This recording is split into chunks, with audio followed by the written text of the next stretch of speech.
السلام علیکم، آپ دیکھ رہے ہیں کے نیوز ایچ ڈی۔ میں ہوں حارث علی شاہ گیلانی۔ خبر شامل کرتے ہیں تانیہ والا سے۔ تانیہ والا سے ہمارے نمائندے علی حسن صابری کی رپورٹ کے مطابق نوامو کانین کے بزنس مین آئے روز اپنے خلاف ہونے والے پروپیگنڈا سے بلبلا اٹھے۔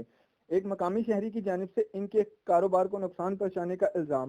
حکومت ایسے افراد کے خلاف سخت سے سخت ایکشن لے، اس کے خلاف ہر فارم پر بھرپور احتجاج کریں گے۔ جرمانہ ہوا نہ ساڈے کو کمپلین آئی ہے۔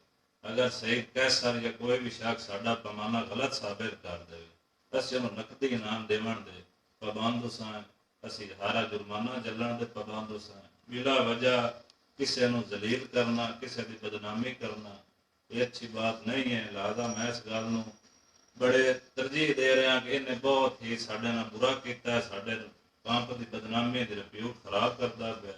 لہذا ان کے خلاف کوئی نہ کوئی قانونی کارروائی کی جائے۔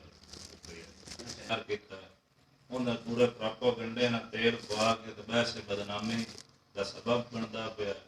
4 سال ہو گئے پمپ چلدیاں تو آج تک نہ سانوں جرمانہ ہوا ہے نہ ساڈے کوئی کمپلین۔ اس کے نتیجے میں انہوں نے ایک بندہ تیار کیا، بندے کو پمپ پہ بھیجا، اس نے پہلے 50 کا پٹرول ڈلوایا، پھر 50 کا پٹرول ڈلوایا۔ اس دن جس دن اس نے پٹرول ڈلوایا 113 پیسے پمپ کا ریٹ تھا جی۔ یہ 27 تاریخ کو خبر لگ رہی ہے جی، 27 تاریخ کو ریٹ کم ہوئے ہیں جی، ہم نے ریٹ کم کر دیا، 98 روپے ریٹ ہے جی۔ یہ اس کے ساتھ کمپیئر کر رہے ہیں کہ یہ انہوں نے تیل ہمیں کم دیا ہے، حالانکہ ریٹ تو زیادہ تھا جی۔ اس ریٹ میں جتنا تیل بننا تھا ہم نے اتنی مقدار میں دینا تھا نا جی، وہ ہم نے اس کو دیا۔